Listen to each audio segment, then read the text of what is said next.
कहते हैं ना कि अति किसी भी चीज की अच्छी नहीं होती, बस वैसा ही कुछ चंद्रमा के साथ चंद्रदेव को श्राप हुआ।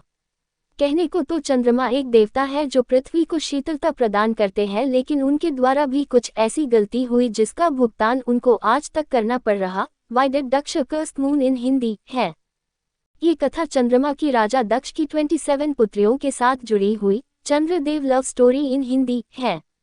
तब चंद्रमा को राजा दक्ष के द्वारा ऐसा श्राप मिला कि उनका तेज कृष्ण पक्ष में घटता ही जाता है।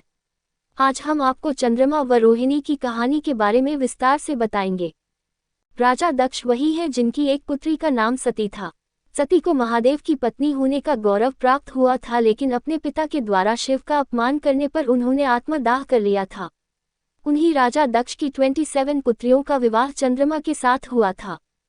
एक दिन चंद्रदेव यूं ही विचरण के लिए निकले थे, तब उनकी नज़र राजा दक्ष की बड़ी पुत्री रोहिणी पर पड़ी। उनको देखते ही चंद्रमा का मन रोहिणी पर आसक्त हो गया। दूसरी ओर चंद्रमा के तेज व सुंदरता को देखकर वहां खड़ी राजा दक्ष की 27 पुत्रियों का मन भी उन पर आ गया था। जब चंद्रदेव को भी इस बात का ज्ञान हुआ कि रोहिणी व उसकी अन्य बहनें भी उनसे प्रेम में आसक्त हैं, तो वे बिना देरी किए राजा दक्ष के पास गए और उनकी 27 पुत्रियों से विवाह का प्रस्ताव उनके सामने रख दिया। राजा दक्ष ये देखकर आश्चर्यचकित रह गए, लेकिन जब उन्हें अपनी पुत्रियों की इच्छा का भी पता चला तो उन्होंने उन्हें बहुत समझाया। दक्ष के समझाने के बाद भी जब उनकी पुत्रियों ने चंद्रमा से ही विवाह करवाने को कहा तो दक्ष ने भी हामी भर दी। इसके बाद चंद्रदेव का राजा दक्ष की 27 पुत्रियों के साथ विवाह संस्कार करवा दिया गया। उसके बाद सभी 27 पुत्रियां चंद्रदेव के साथ चंद्रलोक के लिए चली गई। चंद्रमा की 27 पत्नियां कोई और नहीं बल्कि 27 नक्षत्र हैं। इसलिए उनकी पत्नियों के नाम पर ही 27 नक्षत्रों के नाम पड़े जिन्हें हम जानते हैं। उनकी 27 पत्नियों में रोहिणी, अश्विनी, मूल, मृगशिरा, पुष्य, चित्रा, अनुराधा, विशाखा, श्रवणा, ज्येष्ठा इत्यादि आती हैं। चंद्रदेव राजा दक्ष की 27 पुत्रियों में से सबसे बड़ी पुत्री रोहिणी से ही सबसे ज्यादा प्रेम किया करते थे। इसी कारण वे अपना ज्यादातर समय उसी के साथ बिताया करते थे और हर कार्य में उनको ही महत्ता दिया करते थे। चंद्रदेव के द्वारा रोहिणी को दिए जा रहे विशेष स्नेह से उनकी बाकी पत्नियां अपने आप को उपेक्षित महसूस करने लगी। धीरे धीरे यह उपेक्षा बढ़ती चली गई और रोहिणी की बाकी सभी बहनों को उससे ईर्ष्या होने लगी।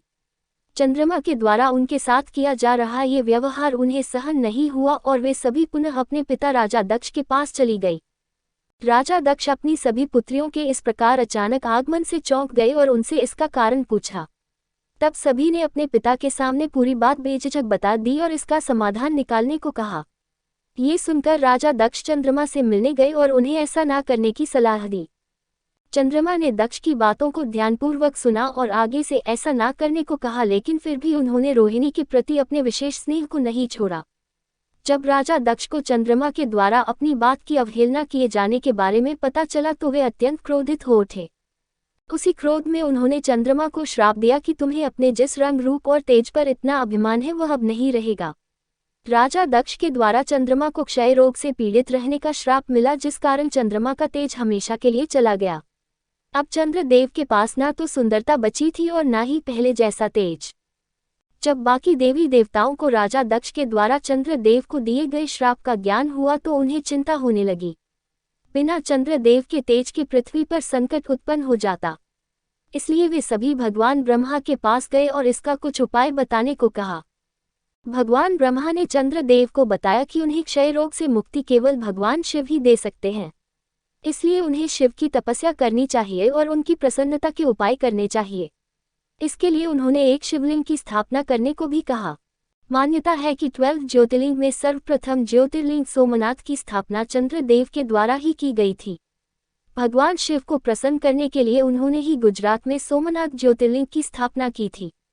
इसके साथ ही उत्तराखंड के रुद्रप्रयाग में चंद्रशिला पहाड़ी पर भी चंद्रदेव ने शिव की तपस्या की थी, इसलिए ही उसका नाम चंद्रशिला पड़ा। चंद्रमा की भक्ति व पश्चाताप देखकर भोलेनाथ प्रसन्न हो गए और उन्होंने चंद्रमा को दर्शन दिए।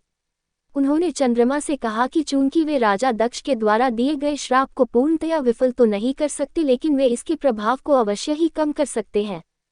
इसलिए उन्होंने चंद्रमा के तेज को 15 दिन घटने और 15 दिन बढ़ने का आशीर्वाद दिया और क्षय रोग के प्रभाव से मुक्ति दिलाई।